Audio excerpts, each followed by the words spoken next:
Bonjour à toutes et tous. C'est retransmis en visio, hein, je crois également. Donc également à celles et ceux qui sont en visio.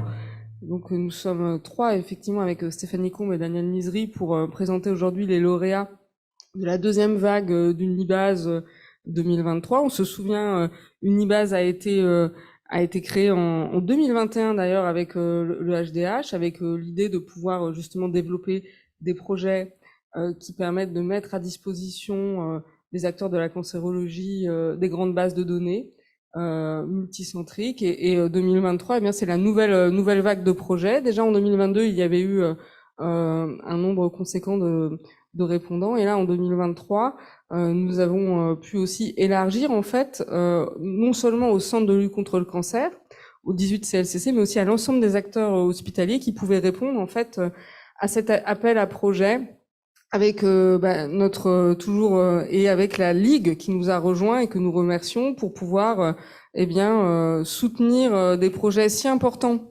pour pouvoir continuer l'accélération de la recherche en cancérologie, pouvoir aussi continuer l'amélioration de la qualité de vie des patients en travaillant sur des bases de données multicentriques avec des données standardisées à disposition des acteurs, de l'ensemble des acteurs de la cancérologie.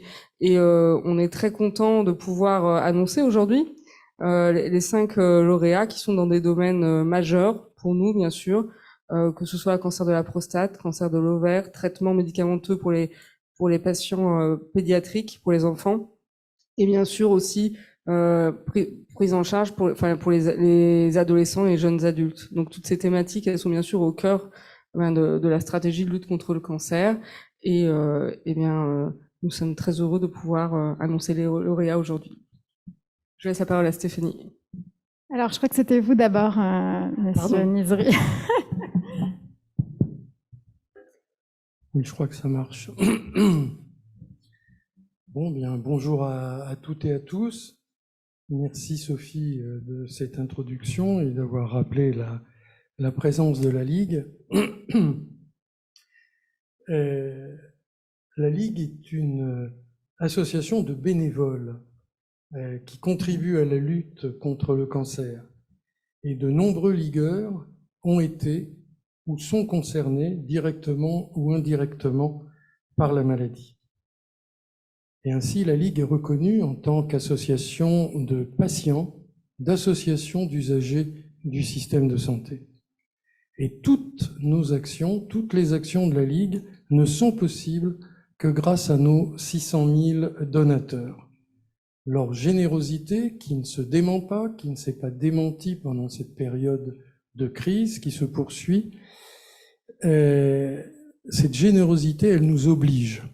Chaque euro doit être utilisé pour nos 4 missions, la promotion de la prévention et des dépistages, l'action pour les personnes malades et leurs proches, le plaidoyer et bien sûr le soutien à la recherche. Aujourd'hui, la Ligue est le premier financeur indépendant de la recherche en cancérologie et y consacre près de 40 millions d'euros chaque année, dont 10% directement à des projets de recherche clinique hospitalière. Les projets soutenus visent à comprendre les mécanismes fondamentaux de l'initiation et de la progression tumorale. D'autres qui essayent d'identifier les mécanismes de réponse ou de résistance au traitement, ou encore d'identifier et prévenir des facteurs de risque de cancer, sans oublier bien sûr toute la recherche autour du vécu du patient. Mais il existe d'autres angles d'attaque dans la lutte contre le cancer à une échelle plus large encore. Celle des soins et des traitements prodigués aux patients dans tous les établissements.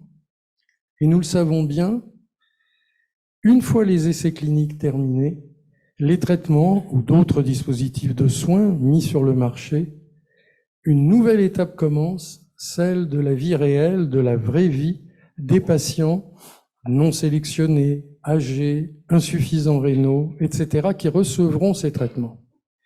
De nouvelles pistes d'exploration apparaissent, peu exploitées, peut-être pas exploitables, avant l'apparition de l'ère du big data.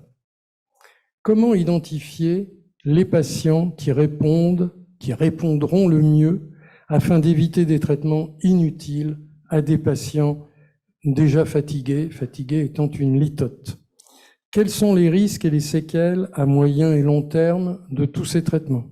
Comment pourrait-on les prévenir? Nous savons également que pour certains cancers plus rares, les standards thérapeutiques font défaut et que les patients sont traités de façon peu homogène.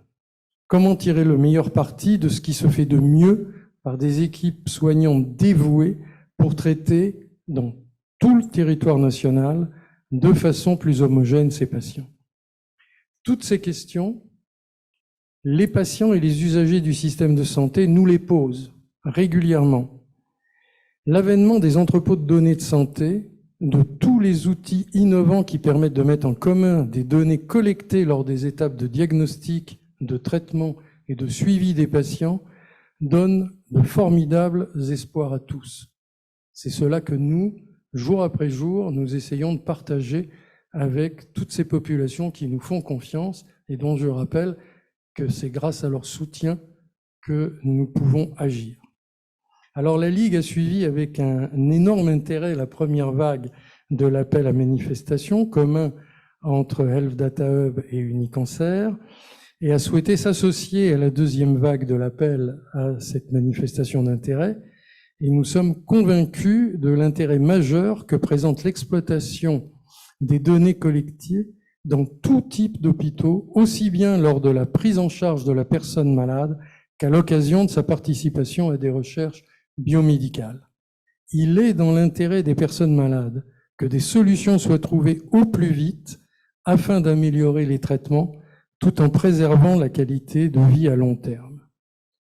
Et le dispositif HDH Unicancer répond parfaitement à cette attente.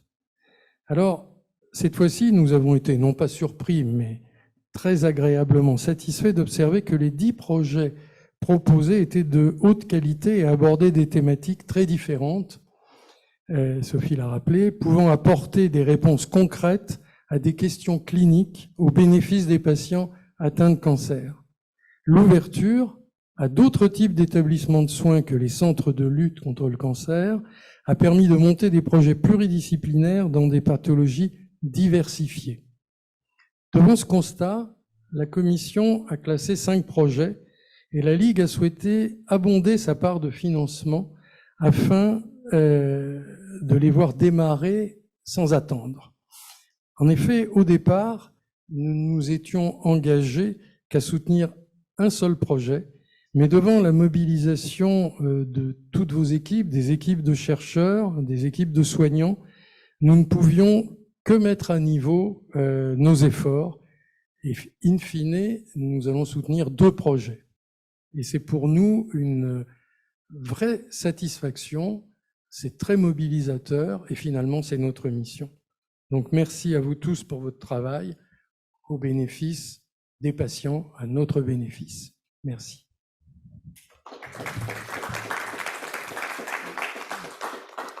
Merci beaucoup. Et donc peut-être pour compléter, donc on est en effet ravis de profiter de cette journée pour vous présenter du coup les 5 lauréats de cette deuxième vague. Du côté du Health Data Hub, donc je rappelle que nous, notre rôle, c'est vraiment d'accompagner les acteurs qui cherchent à réutiliser les données de santé ou bien à constituer des bases de données. On voit bien que malgré les questions d'intérêt tout à fait stratégiques et la mobilisation de l'écosystème, le sujet reste compliqué.